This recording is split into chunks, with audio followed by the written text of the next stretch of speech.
Good day friends, this is Rahul Munshi और स्वागत है आप सभी का मेरे इस YouTube channel study with Rahul Munshi में। आज हम लोग हमारे इस वीडियो में जेपीएससी मेंस का जो हम लोग टॉपिक को स्टार्ट किए थे उसी को आगे ले चलेंगे। जेपीएससी मेंस में हम लोगों ने हिस्ट्री ऑफ झारखंड के अंदर में जो स्टार्टिंग का दो टॉपिक था, आदि धर्म वाला एक टॉपिक था, दूसरा टॉपिक था आपका कंसेप्ट ऑफ सदान वाला। तो ये दोनों टॉपिक को हम लोगों ने हमारे पहले के वीडियो में बहुत अच्छी तरीके से कवर कर चुके हैं। अगर आप लोगों ने उस वीडियो को देखा है तो बहुत ही अच्छी बात है। अगर आप नहीं देखे तो आप प्लीज उसको रेफर कर सकते हो, आपको मेंस एग्जाम में बहुत हेल्प मिलेगा। ठीक है, आज हम लोग हमारे इस वीडियो में जो हमारा थर्ड टॉपिक है tribal revolts in Jharkhand and nationalist struggle, उसको कवर करेंगे। देखिए, tribal revolt in Jharkhand and nationalist struggle काफी बड़ी टॉपिक है, तो हम लोग कोशिश करेंगे इसको फेज वाइज में कवर करने का। तो पहले हम लोग ट्राइबल रिवोल्ट से शुरू करते हैं। ट्राइबल रिवोल्ट में भी इस वीडियो में हम लोग दो रिवोल्ट्स को कवर करेंगे, उसके बाद हम लोग हमारे आने वाली वीडियो में बाकी का रिवोल्ट को कवर करेंगे, फिर उसके बाद में हम लोग नेशनलिस्ट स्ट्रगल्स में जाएंगे। ठीक है, तो आइए शुरुआत करते हैं ट्राइबल रिवोल्ट्स के बारे में। तो अभी देखिए, ट्राइबल रिवोल्ट्स जो रिवोल्ट्स हुए थे वो रिवोल्ट्स एक्चुअली क्यों हुए थे ये जानना काफ़ी जरूरी है, क्योंकि ट्राइबल रिवोल्ट्स जब हुए थे तो उसमें अपने को देखने को मिलेगा कि कौन कौन इन्वॉल्व थे, कैसे हुआ था वगैरह वगैरह। लेकिन इसके पीछे जो उसकी जो बड़ी कारण थी, मतलब क्यों लोग जो थे उस समय के वो रिवोल्ट करते थे, ये जानना काफ़ी जरूरी है। तो इसी के लिए पहले हम लोग ये जानने की कोशिश करते हैं कि रिवोल्ट एक्चुअली हुआ क्यों था, उसके बाद हम लोग रिवोल्ट को एक एक करके देखेंगे। ठीक है, देखते हैं अब हम लोग ट्राइबल रिवोल्ट्स। ठीक है, तो अभी ट्राइबल रिवोल्ट्स में हम लोग देखते हैं कि पॉइंट्स क्या क्या है। The Britishers entered in Jharkhand in 1767 AD. ये आपको ध्यान में होगा कि इस बार प्रीलिम्स में भी ये क्वेश्चन आया था कि ब्रिटिशर्स लोग झारखंड में किस एरिया के थ्रू होकर के एंटर किए थे। तो आप प्लीज एक बार मेरे कमेंट सेक्शन में मुझे लिख करके बता दीजिए कि वो एरिया क्या था। जिन लोगों ने सही आंसर किया तो बेसिकली उनको बिल्कुल मार्क्स मिलने जा रहा है प्रीलिम्स में। ठीक है, तो ब्रिटिशर्स जो झारखंड में एंटर किए थे वो 1767 एडी में एंटर किए थे। It took 70 years after taking commands, मतलब कि भाई जब वो लोग जब एंटर किए उसके बाद में उनको 70 साल लगभग लग गया। 70 साल उनको लगभग लग गया पूरा का पूरा झारखंड को अपने कमांड में करने में। लेकिन झारखंड का कुछ एक ऐसा एरिया था जिनको उनको मतलब बहुत ज़्यादा उसमें कठिनाइयाँ नहीं हुई, वो इजीली उन सभी एरिया को कवर कर चुके थे। जैसे पलामू को इजीली कवर कर चुके थे, हजारीबाग को, छोटा नागपुर को एंड मानभूम को वेयर एनेक्स वेरी इजीली। ये सभी जो एरिया है ये काफ़ी इजीली वो लोग एनेक्स कर चुके थे। बाकी एरिया को कवर करने में उनको काफ़ी वक्त लगा। ठीक है, दूसरा कंटेंट क्या है, दूसरा टॉपिक है डिसकंटेंट क्रिप्ट इन सुन। जैसे अभी देखिए, अभी बाहरी लोग जब आते हैं ना, जब उनकी नीयत ठीक नहीं रहती है तो जो वहाँ के जो निवासी है उनके लिए कुछ ना कुछ कठिनाइयाँ, कुछ ना कुछ प्रॉब्लम जरूर बढ़ जाती है। यहाँ पर भी सेम वैसे ही हुआ कि जैसे ही ब्रिटिशर्स एंटर्ड किए तो धीरे धीरे लोगों को उनका सोच के बारे में पता चला कि भाई ये लोग हमें लूटने के लिए आए हैं और इनका दूसरा कोई पर्पस नहीं है। तो उससे क्या हो गया कि इनको लगा कि नहीं यार, ये बाहर के जो लोग हैं वो लोग सही नहीं है, और वो लोग एक तरह से बोलने लगे कि ये सब एलियन रूल है। तो वो लोग काफ़ी कोशिश किए कि उन लोगों को अपने से दूर रखने का। देखिए, उनको हटाना वहाँ से बहुत मतलब इतना इजी भी नहीं था, क्योंकि वो इंडिया में बहुत सारे एरिया में वो लोग कवर कर चुके हैं, अभी झारखंड में आए हुए हैं, तो वहाँ से हटाना बहुत इजी नहीं था। लेकिन उन लोग कोशिश करते कि उनको अपने से दूर रखने का। द पीपल ऑफ छोटा Nagpur thought that the British would protect them. पहले उनको लगा कि यार हो सकता है कि ये ब्रिटिशर्स जो आए हुए हैं ये मराठा से उनकी मदद करेंगे। मराठा से वो लोग परेशान हो चुके थे, क्योंकि बार बार वो लोग आक्रमण करते थे और वहाँ का सारा सामान वामान लूट ले जाते थे, बहुत मारपीट होती थी। तो उनको लगता था कि चलो ब्रिटिशर्स जो आए हुए हैं वो मराठा से उनकी मदद करेंगे। लेकिन एक्चुअली में ऐसा नहीं हुआ कुछ, क्योंकि Marathas did not cease and continue. क्योंकि मराठा का जो अत्याचार था वो जो झारखंड की तरफ, वो एक्चुअली में कम नहीं हुआ और वो बढ़ता चला गया। 1803 एडी तक तो कम से कम उनको देखने को मिला ही वो। ठीक है, दिस डिससेटिस्फाइड द पीपल, और ये फाइनली वहां के लोगों को एक डिससेटिस्फैक्शन क्रिएट किया कि भाई हम लोग सोच रहे थे कि हमारी मदद करेंगे ब्रिटिश, लेकिन हमारी मदद कर ही नहीं रहे। अभी उनको यहां रहने से भी हम लोगों को जो परेशानियां पहले भी हो रही थी अभी हो रही है, प्लस अभी वो बढ़ गई है। सॉरी, नेक्स्ट पॉइंट क्या है? नेक्स्ट पॉइंट है हमारा द फेमाइन। प्लस क्या है, देखिए अभी हम लोग वो सब पॉइंट्स देख रहे हैं ना कि भाई एक्चुअली धीरे धीरे आखिर क्या ऐसा सिचुएशन हुआ कि लोग रिवोल्ट कर बैठे हैं। रिवोल्ट करना बहुत ही बड़ी बात होती है। ठीक है, तो अभी थर्ड पॉइंट हम लोग क्या देख रहे हैं, द फेमाइन, सूखा जिसको बोलते हैं। सूखा आया था 1770 में, फिर 77 में आया, फिर 80 में आया, 1800 में आया। ठीक है, तो इन सभी सालों में जब सूखा आया ना तो यहाँ के प्रॉब्लम्स, अभी जैसे सूखा आता है, बाढ़ आता है, किसी भी रीजन में है, किसी भी स्टेट में है, आप देखते हो कि बिहार में हर साल बाढ़ आती है, तो वहाँ के सरकार के लिए, वहाँ के लोगों के लिए कितनी परेशानियाँ बढ़ जाती हैं, कितने लोग मारे जाते हैं, कितने लोगों के अनाज मतलब बेकार हो जाते हैं। तो यहाँ पर भी कुछ ऐसा हुआ कि जब लगातार ये इन सभी वर्षों में जब सूखा पड़ा ना, तो वहाँ काफ़ी परेशानी आई। और मतलब पैसे से रिलेटेड तो परेशानियाँ आती ही रहती थी उनको। Economic difficulties and scarcity of food grains made the situation very explosive, क्योंकि वो वहाँ पर एक तो पहले से वो लोग परेशान है ब्रिटिशर्स को लेकर के, उस पर से सूखा पड़ गया। तो ये सभी पॉइंट्स धीरे धीरे धीरे धीरे ना उनके अंदर की जो आग है उसको बढ़ाते जा रही है कि हम लोगों को ही साथ में ऐसा प्रॉब्लम्स क्यों किया जा रहा है। ठीक है, नेक्स्ट पॉइंट क्या है, seizure of land of the farmers. अभी क्या है कि धीरे धीरे तो वो लोग दिखाएं कि भाई हम लोग आपके हितैषी है ब्रिटिशर्स लोग, लेकिन उसके बाद क्या हुआ कि वो टैक्स लगाना शुरू कर दिए। जो टैक्स नहीं देते थे उनके ज़मीन को हड़प लेते थे, धीरे धीरे उनके ज़मीन को नीलाम कर देते थे।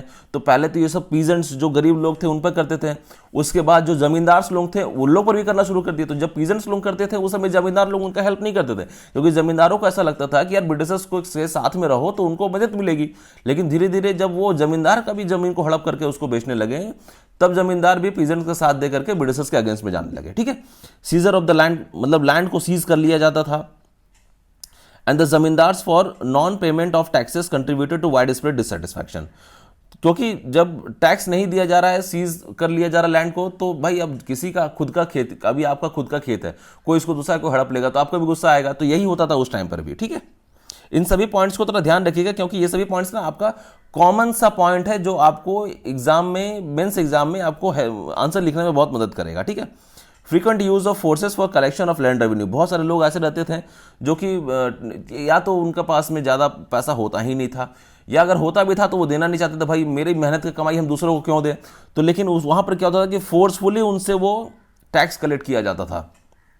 The situation become explosive when the British government started auction of the state, क्योंकि उनको नीलामी कर दी जाती थी, उनकी खेतों की, उनकी ज़मीन की नीलामी कर दी जाती थी, और ज़बरदस्ती उनसे पैसा वसूला जाता था ज़मींदार से और फार्मर्स लोगों से। ठीक है, अभी क्या है, another reason of discontent was the appointment of non Chota Nagpur officers in different post. अभी क्या है, बाहरी लोगों, जो बाहर से जो लोग आते थे, जिसको यहाँ पर नॉन छोटा नागपुर कहा जा रहा है, उन लोगों को यहाँ इस एरिया में, छोटा नागपुर के एरिया के अंडर में, उन लोगों को ऑफिसर्स के पोस्ट पे पोस्ट कर दिया जाता था। भाई जो वहाँ के जो लोकल निवासी है, आप पहले उनको तो वहाँ पर पोस्ट करो ना, क्योंकि वो लोग फिर कहाँ जाएंगे बेचारे, जो ऑलरेडी यहाँ सालों से रह रहे हैं वो लोग कहाँ जाएंगे। तो बाहर से जो लोग आ रहे हैं उनको आप यहाँ पर पोस्ट कर दे रहे हो और अंदर के लोगों को छोड़ दे रहे हो। तो ये सभी चीज़ें धीरे धीरे धीरे धीरे इनके अंदर में एक डिससेटिस्फैक्शन क्रिएट करता चला गया। ठीक है, the justice system was very slow. अभी जस्टिस सिस्टम भी बहुत खराब था उस टाइम का। जो इन्फ्लुएंशियल लोग थे, जिनके पास में सोर्स था, पैसा था, वो लोग क्या, वो लोग कोर्ट जाते ही नहीं थे, कुछ भी क्राइम कर दिए कोर्ट नहीं जाते थे, बाहर से बाहर निकल गए और उनका सारा काम ऐसे ही हो जाता था। Moreover the influential people neither attended the court not obeyed the court order. अभी कोर्ट से जो ऑर्डर आता था या कोर्ट में पेशी होती तो लोग जाते ही नहीं थे। भाई उनके पास में सफिशिएंट सोर्स है, उनके पास में पैसा है, पैसा फेंको तमाशा देखो, यही काम चलता था उस समय। ठीक है, at the administrative level the interest and the rights of the tribal people were being violated and repressed। मतलब जो एडमिनिस्ट्रेटिव लेवल्स पर भी जो राइट्स उनको मिलना चाहिए था ना ट्राइबल पीपल को, उनको मतलब उनसे वो बिल्कुल अलग रख दिया जाता था। कोई राइट्स उनको मिलता ही नहीं था, प्लस उनको सप्रेस करके रखा जाता, उनको दबा करके रखा जाता था। ट्राइबल्स को धीरे धीरे ये भी फील होने लगा ना कि उनका कल्चर, उनका सिविलाइजेशन जो है वो खतरे में आ गया है। तो ये सभी चीज़ें धीरे धीरे धीरे धीरे उनके अंदर को आग को और बढ़ाते चली गई और फाइनली वो रिवोल्ट का रूप ले लिया। ठीक है, tribal revolts began at the end of the 17th century. 17th century के एंड में ट्राइबल रिवोल्ट होना शुरू हुआ। बहुत सारे रिवोल्ट्स हुए हैं, हम लोग सभी रिवोल्ट्स को एक एक करके देखेंगे। अगर आपको मेरा ये वीडियो अच्छा लगे तो प्लीज़ मेरे वीडियो को लाइक कीजिए, मेरे channel study with Rahul Munshi को सब्सक्राइब कीजिए, ज़्यादा से ज़्यादा इस वीडियो को शेयर कीजिए ताकि मैक्सिमम स्टूडेंट को इसका बेनिफिट मिल सके, और बेल आइकन प्रेस करना ना भूले ताकि इस तरह का कोई भी वीडियो मैं बनाऊं तो उसका टाइमली नोटिफिकेशन आप लोग को मिलता रहे। ये जो कंटेंट है, सोर्सेस है, इस सभी को कलेक्ट करने में काफ़ी समय लगता है, इसीलिए मैं आप लोगों से रिक्वेस्ट करता हूं कि एटलीस्ट मेरी इस मेहनत के लिए आप लोग मेरे इस चैनल को स्टडी विद राहुल मुंशी को सब्सक्राइब कर लीजिए। ठीक है, तो भी क्या है कि 17th सेंचुरी के एंड से रिवोल्ट होना शुरू हो गया। While Britishers had arrived here only 2 decades earlier. मतलब आप समझ सकते हो कि 20 साल पहले ही ब्रिटिशर्स आए हैं और 20 साल के अंदर में रिवोल्ट होना शुरू हो गया। मतलब इन 20 सालों में 2 डिकेड्स में, डिकेड का मतलब होता है 10 साल, तो 2 डिकेड्स का मतलब हो गया 20 साल। ठीक है, देखिए ये सभी जो टर्मिनोलॉजीज है ना, जब आप एग्जाम में भी मेंशन करोगे ना तो आपको एग्जामिनर को लगेगा नहीं यार ये मतलब जान रहा है बंदा, ऐसा नहीं है कि कुछ भी लिख करके आ गया। ठीक है, तो 20 साल के अंदर में ही आप समझ सकते हो कि लोग कितने त्राही त्राही हो गए थे वहां पर कि वो लोग रिवोल्ट पर हो गए। मतलब उनको पता था कि रिवोल्ट करने में हो सकती है कि उनकी मृत्यु भी हो जाएगी, और बहुत अच्छे अच्छे लोग थे जो लीडर्स थे, उनकी मृत्यु हो भी गई, लेकिन फिर भी वो लोग पीछे नहीं हटे कि नहीं भाई, जो मेरा जो हक है वो हमें मिलना चाहिए, ठीक है। The partition policy of the British was also responsible for these tribal revolts. वो लोग पार्टीशन पॉलिसी भी करते थे। अभी क्या करते थे, अभी जब ब्रिटिशर्स नहीं आए थे तो उसके पहले जो जमींदार लोग थे वो लोग टैक्स, लोग कुछ ना कुछ लोग वसूली करते थे, अपने हिसाब से करते थे, जो छोटे छोटे पीजेंट्स रहते थे उनको। अभी क्या कि वो लोग आने के बाद में जमींदारों को एक अलग से उनको कुछ हेल्प कर देते थे, पीजेंट्स को उनसे अलग कर दिए। भाई पीजेंट्स वो अपना काम खुद से देख लेंगे, जमींदारों को थोड़ा हेल्प कर दिए कि वो मेरे साइड में आ जाए। मतलब ये डिवाइड एंड रूल पॉलिसी चल रहा है, पार्टीशन पॉलिसी चल रहा है। तो ये सभी चीजें मतलब एक विकराल रूप ले लिया, जो रिवोल्ट फिर हम लोग को देखने को मिला, ठीक है। अब हम लोग शुरू करते हैं हमारा रिवोल्ट। तो हमारा पहला जो रिवोल्ट है वो है Chero revolt. Chero revolt, Tamar revolt, main जो फिर मुंडा रिवोल्ट। तो ये सभी हम लोग एक एक करके देखेंगे। इस वीडियो में हम लोग दो रिवोल्ट को देख रहे हैं, चेरो रिवोल्ट और तमार रिवोल्ट को, ठीक है। तो चेरो रिवोल्ट में देखिए, सबसे जो नाम आपको मैं बता रहा हूं वो नाम को ना बहुत बहुत अच्छे से अपने दिमाग में फिट करके रख लीजिए, क्योंकि आपको ये सभी चीज अपने आंसर से मेंशन करने होंगे। चूड़ामन राय, ये नाम को बिल्कुल अपने दिमाग में फिट करके रख लीजिए, चूड़ामन राय, ठीक है। चूड़ामन रायज rule in Palamu witness the Chero revolt. अब ध्यान दीजिएगा, पलामू मेनली जो एरिया जो चेरो रिवोल्ट से इन्वॉल्व था वो पलामू मेनली, उसके अगल बगल के एडजॉइनिंग एरियाज भी थे, लेकिन मेनली पलामू से ये शुरुआत हुआ, वहां आपको सबसे ज्यादा देखने को मिलेगा, ठीक है। मतलब ये जो चूड़ामन रॉय थी, इनके लगभग 30 साल के रूल में इन्होंने बहुत कुछ देखा, बहुत कुछ इन्होंने देखा। क्या क्या, जैसे His reign of 3 decades was marked by momentous events in the history of the Palamu. It saw the renewal of the Maratha inroads. मतलब मराठास जो थे, जिनसे लोग काफ़ी परेशान थे, मराठा मतलब मराठा जिस तरह से परेशान करते थे वो भी इन्होंने देखा।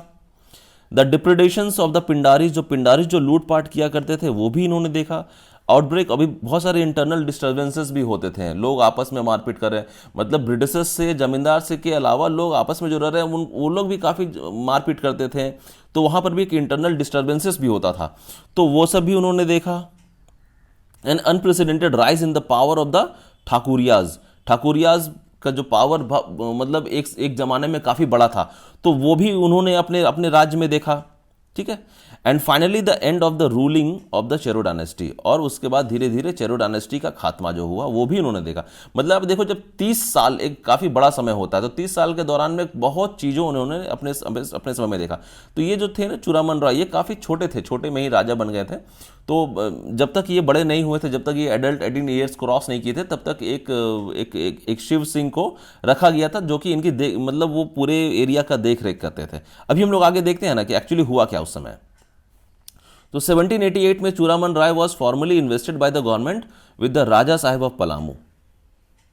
1788 ईस्वी में चूड़ामन रॉय को जो ब्रिटिशर्स थे, ब्रिटिशर्स के द्वारा उनको राजा साहेब की उपाधि दे दिया गया था। एंड ही पेड रुपीज, और उन्होंने 5000 रुपया उनको पेशकश के तौर पे दिया। जो देखिए, ब्रिटिशर्स लोग क्या थे ना, ब्रिटिशर्स लोग ऐसे लोगों को राजा बनाना प्रेफर करते थे जो उनके साइड में रहे, क्योंकि अभी कोई राजा ऐसा बन गया है जो उनका हेल्प नहीं कर रहा है, उनका बेनिफिट नहीं कर रहा है, तो फायदा क्या होता था। तो इसी के लिए ब्रिटिश लोग कोशिश करते थे ऐसे लोगों को राजा बनाने का, भाई उनको राजा बना दो लेकिन रूल हम लोग करेंगे।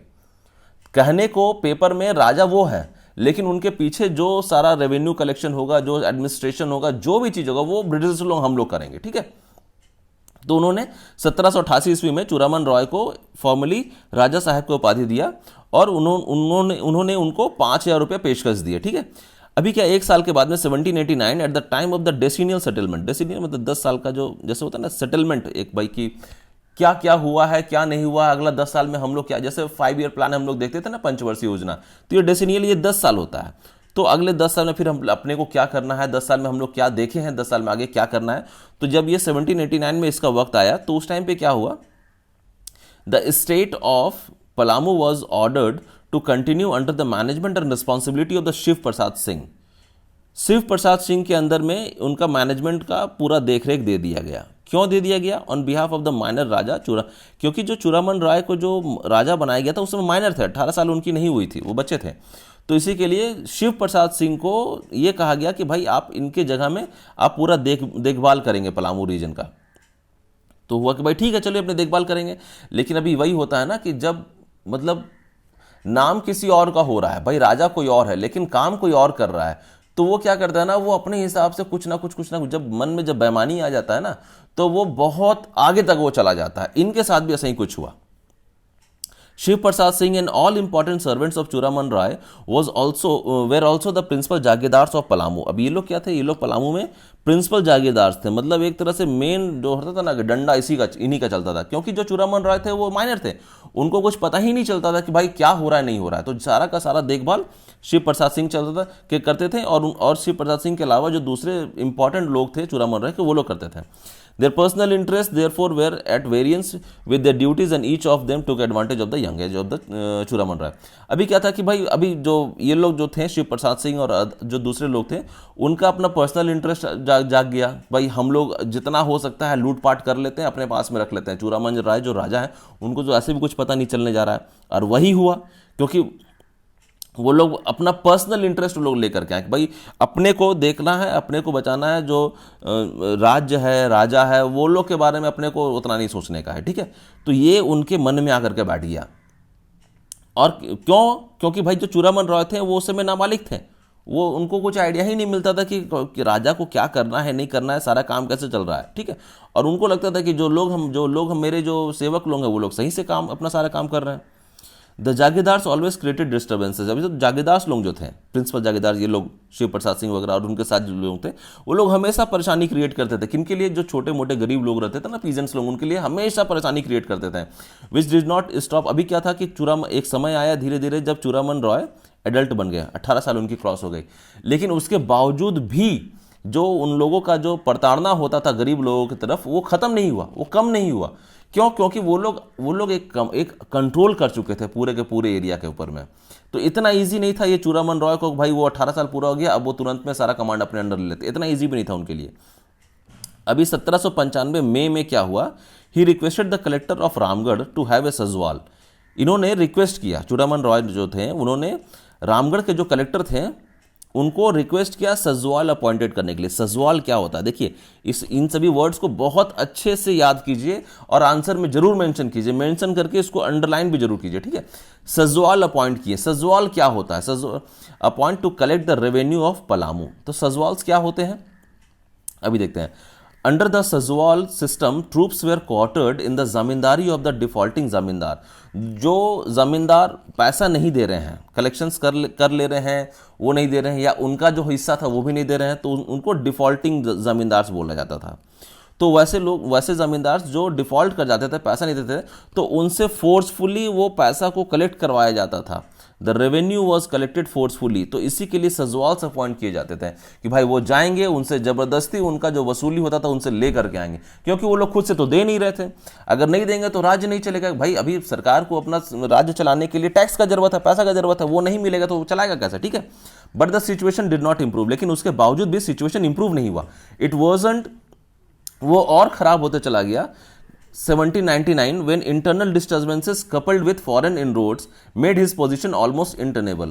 मतलब कि जब वो ये जो बाहरी जो लोग का आगमन होता रहा ना, ब्रिटिशर्स का खास करके, उसके वजह से ये और ख़राब होता चला गया, सिचुएशंस और ख़राब होते चला गया, ठीक है। अभी क्या हुआ 1880, अभी हम लोग 1880 ईस्वी में आ गए। 1880 में क्या हुआ, Bhukhan Singh Achero created disorders in Palamu with the support of, ये देखिए इन नाम को अच्छे से याद रखिएगा, भूखन सिंह, ये कौन, एक चेरो थे, ठीक है। अचेरो क्रिएटेड डिसऑर्डर इन पलामू, वो फिर कुछ अपना प्रॉब्लम क्रिएट करना शुरू कर दिए पलामू में। With the support of 1500 armed man drawn from Surguja, छोटा नागपुर एंड तमार। देखिए ये मैं आपको ज़्यादा से ज़्यादा पॉइंट देने की इसलिए कोशिश कर रहा हूँ क्योंकि आपको मेंस का आंसर लिखना है, आपके पास में सफिशिएंट पॉइंट्स होना चाहिए। मान लीजिए कि अगर आपको लिखने के लिए दे दिया 20 मार्क्स का क्वेश्चन आ गया है, तो सफिशिएंट, आप जब तक आपके पास वर्ड्स नहीं रहेगा लिखना, आप क्या लिखोगे, ठीक है। इसलिए मैं आपको ज़्यादा से ज़्यादा पॉइंट्स दे रहा हूँ। थोड़ा आपको लेंदी हो सकता लग रहा होगा, लेकिन इसको mains exam point of view से मान के चलिए कि आप ही को इससे हेल्प मिलेगा, ठीक है। तो अभी क्या है, जो भूखन सिंह जो एक चेरो था, वो फिर पलामू में एक डिसऑर्डर क्रिएट किया। 1500 आर्म्ड मैन जो सरगुजा से उन्होंने हेल्प लिया, छोटा नागपुर से लिया और तमार से लिया, और वो डिसऑर्डर करना शुरू कर दिए, मतलब अपने हिसाब से सारा का सारा लूटपाट करना शुरू कर दिए। The Maratha inhabitant of Surguja, अभी जो सरगुजा में एक मराठा इनहेबिटेंट थे, उनका नाम था दलजीत सिंह। दलजीत सिंह एक मराठा थे, जो सरगुजा में थे, वो भी भूखन सिंह का हेल्प किए, because he was also hostile to the Britishers. अभी क्या था कि वो भी कहीं ना कहीं ब्रिटिशर्स से त्राही थे, मराठास भी। तो by the close of the year 1800 Bhukhan Singh depredation became too severe. अभी धीरे धीरे क्या है, भूखन सिंह का जो अत्याचार था वो भी बहुत ज़्यादा बढ़ गया। वो जो परेशानी किया करता था ब्रिटिशर्स के लिए, क्योंकि इन लोग का मेन मोटो था ब्रिटिशर्स को भगाना। तो अभी देखिए एक छोटा सा यहाँ पर मेरा टाइपिंग मिस्टेक हो गया है, ये एक्चुअली ये 1880 मैंने कर दिया है, 1780 है ये, ठीक है। तो अभी क्या है, हाँ, ये by the close of the year 1800 Bhukhan Singh depredation become too severe. जो भूखन सिंह जो ब्रिटिशर्स के लिए परेशानी क्रिएट करता था वो बहुत ज़्यादा अब करना शुरू कर दिया था। देखिए अब जब छोटा छोटा परेशानी क्रिएट करते हैं ना तो उसको लोग उसको नज़रअंदाज करते हैं, लेकिन जब वो ज़्यादा बढ़ जाता है फिर वो बहुत सारे लोगों के नज़र में चढ़ जाता है। यहाँ पर भी यही हुआ। Widespread to escape the attention of the authorities, मतलब उसका परेशानी ब्रिटिशर्स के लिए इतना बढ़ गया कि अब ब्रिटिशर्स लोग उसको पॉइंट कर चुके थे कि भाई ये इंसान जो है भूखन सिंह है, ये हमारे लिए बहुत ज़्यादा परेशानी क्रिएट कर रहा है। The commander of Ramgarh mister S Johns wrote to major William Duff of Gaya for military assistance, क्योंकि उनको लगा कि यार कि अब ये ऐसे नहीं सुधरने वाला, अपने को थोड़ा सा ट्रुप्स बाहर से मंगवाना पड़ेगा और इसको दबाना पड़ेगा। तो फिर फाइनली जो रामगढ़ के कमांडर थे मिस्टर एस जॉन्स उनका नाम था, उन्होंने एक लेटर लिखा जो गया के जो मेजर थे कि भाई हमें मिलिट्री असिस्टेंस की ज़रूरत है, आप ट्रूप्स भेजो। अर्ली इन मार्च 1800, अभी क्या था कि मार्च 1800 करले में lieutenant E Roughsedge march into Palamu. वो पलामू है क्योंकि उनको रिक्वेस्ट किया था with the troops and expelled Bhukhan Singh, और भूखन सिंह को वहां से मार करके भगा दिया गया कि भाई वो बहुत परेशानी क्रिएट करते हैं ब्रिटिशर्स के लिए। And his adherents they fled and took shelter in Surguja. अभी सरगुजा में जाकर के वो लोग छुप गए क्योंकि वो लोग वहाँ से भागे। बट लेकिन जो उसके जो भूखन सिंह का जो सहयोगी जो था, एक था बच्चा भोक्ता, दूसरा था शिव बख्श भोक्ता, वो लोग भाई जा करके सरेंडर कर दिए कि नहीं हम लोग आपके साथ में हैं, हम लोग उसका साथ नहीं देंगे, क्योंकि वो भाग गया वहाँ से इन लोगों को छोड़ करके। तो Bhukhan Singh fled from Surguja and took shelter in the Maratha territories of Sambalpur and Chhattisgarh. फिर भूखन सिंह जो सरगुजा में जाकर छुपा था वो फिर सरगुजा से भी भाग करके संबलपुर और छत्तीसगढ़ के एरिया में चला गया जो मराठा टेरिटरीज के अंदर में आता था, ठीक है। अभी colonel Johns stayed in Surguja, लेकिन कर्नल जॉन्स को लगता था यार हो सकता है भूखन सिंह फिर आएगा, तो वो सरगुजा में अगला 1-2 साल तक और रुके। वो 1802 तक में वो रुके वहाँ पर। फिर फाइनली उनको लगा कि यार ठीक है, यहाँ हम लोग थोड़ा सिक्योरिटी को और टाइट कर देते ताकि अगर फिर से वो आए तो यहाँ के लोगों को, मतलब खास करके ब्रिटिश लोगों को परेशानी नहीं हो। He made arrangement for the security of the company's territory adjoining Surguja. In the first week of June 1802 colonel Johns started to return. अभी क्या है कि उस टाइम पे वो जून में 1802 ईस्वी में वो वहाँ से रिटर्न होना शुरू हो गया, क्योंकि वो रामगढ़ से आए थे तो वो फिर वापस रामगढ़ को जाना शुरू कर दिए। लेकिन क्या हुआ कि रास्ते में शेरघाटी में उनकी मौत हो गई।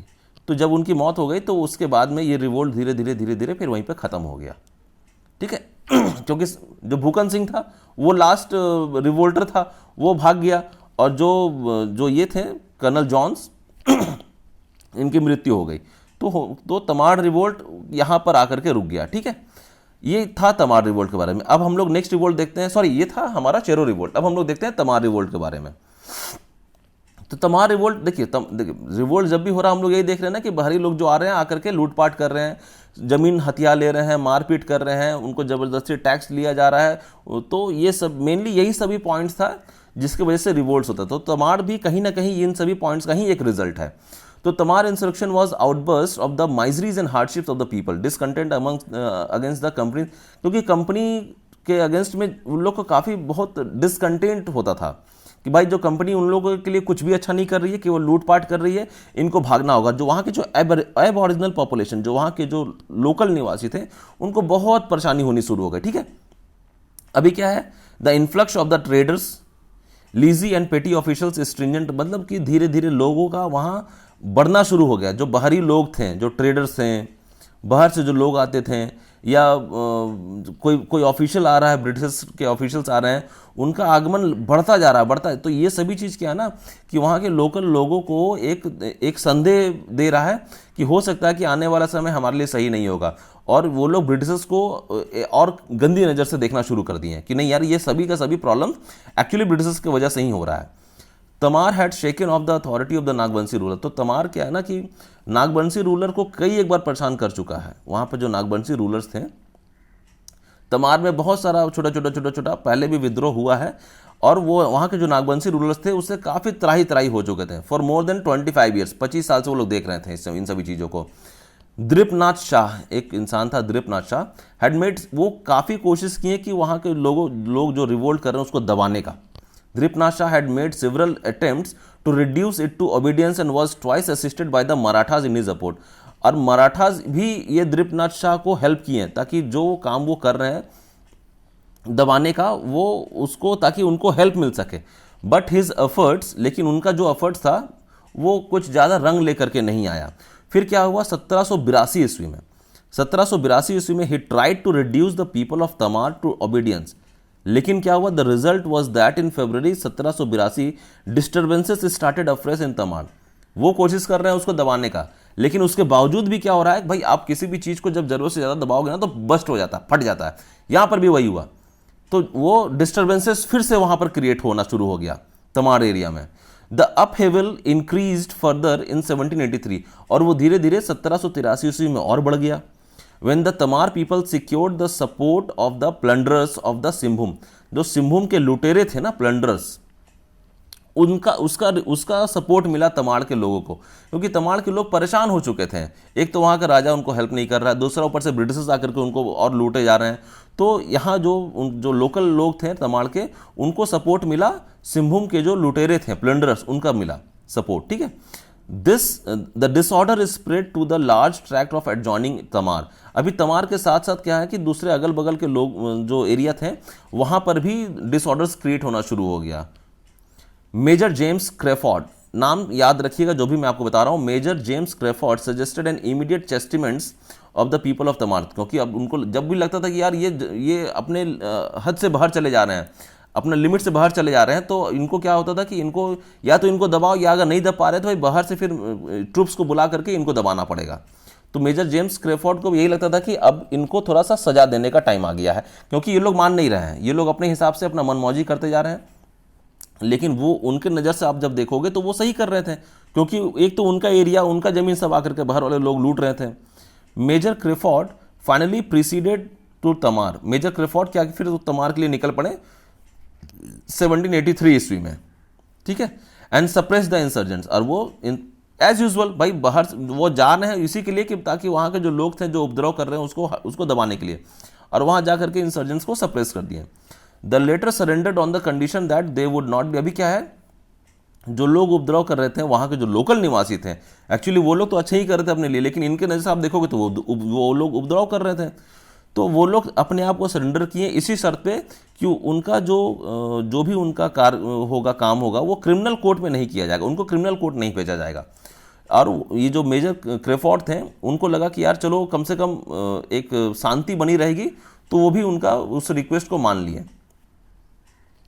तो अभी Tamar remained peaceful for next 5 year. अगला 5 साल तक फिर तमार शांत हो गया, क्योंकि वो लोग सरेंडर कर दिए, सब कुछ हंसी खुशी हो गया।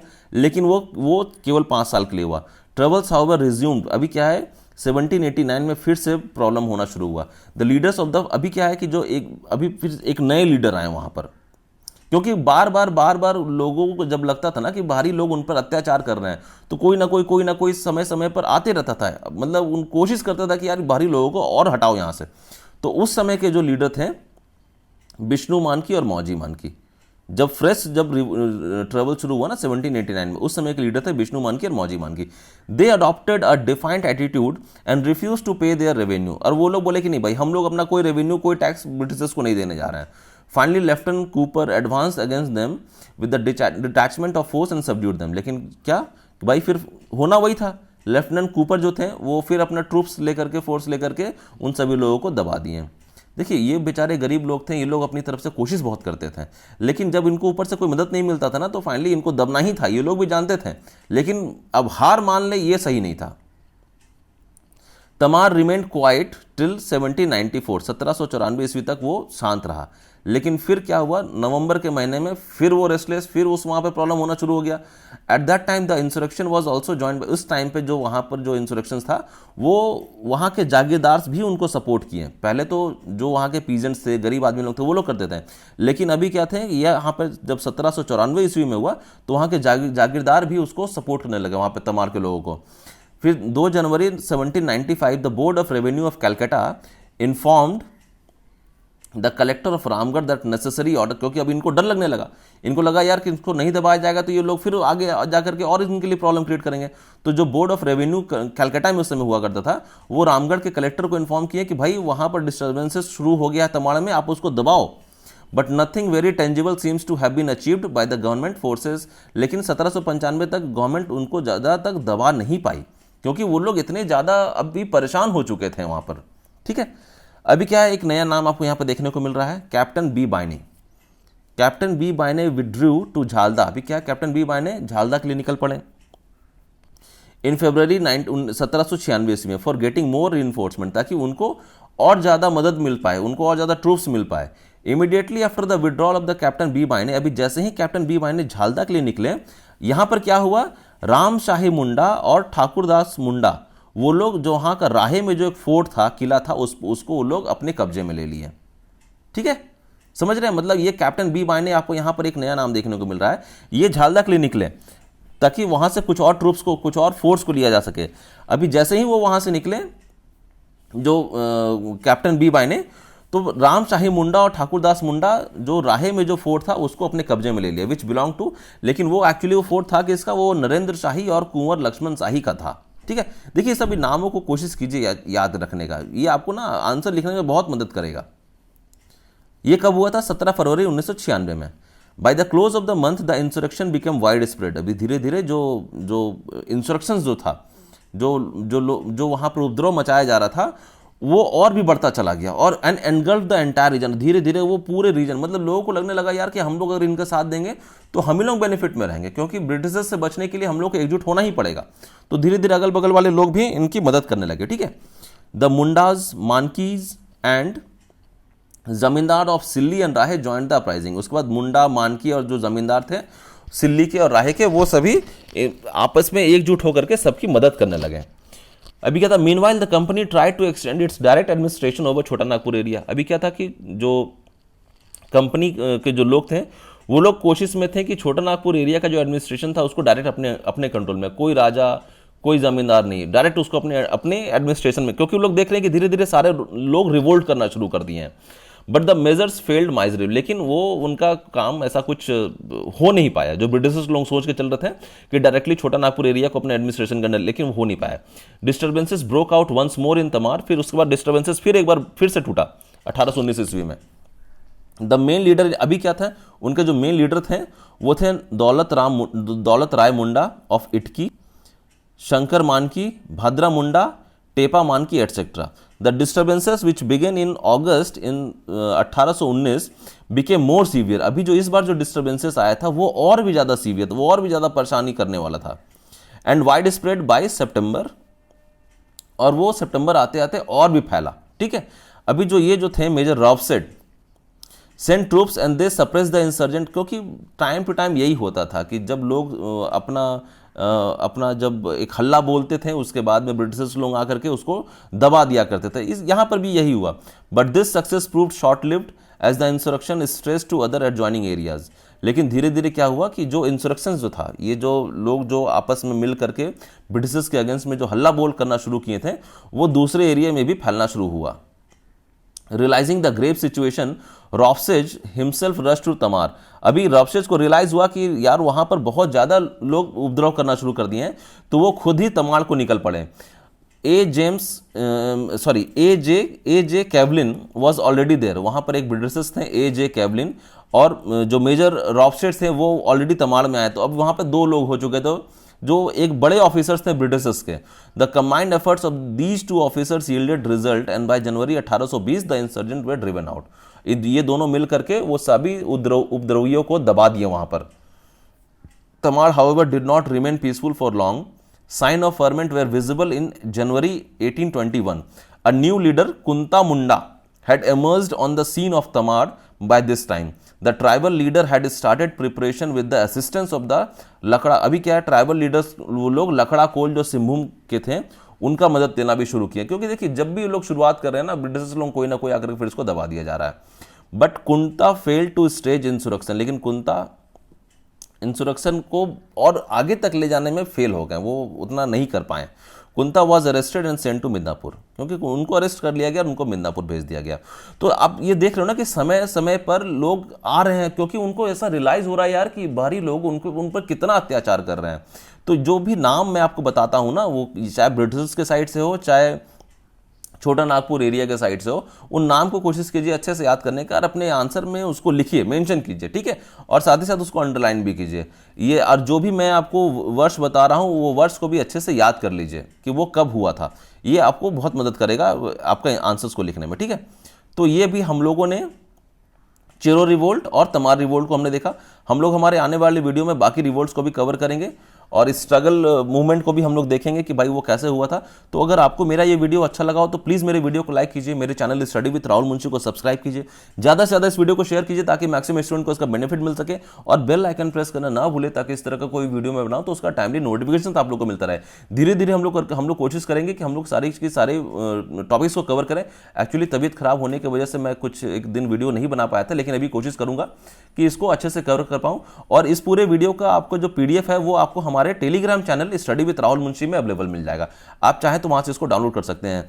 प्रैक्टिस करते रहिए आंसर राइटिंग, क्योंकि आंसर राइटिंग प्रैक्टिस बहुत जरूरी है. आप पढ़ लोगे, आंसर लिख नहीं पाओगे एग्जाम में तो एग्जाम क्रैक नहीं होने जा रहा है, ठीक है. इसी के लिए अपने घर पर रहें और पढ़ाई करते रहें. धन्यवाद.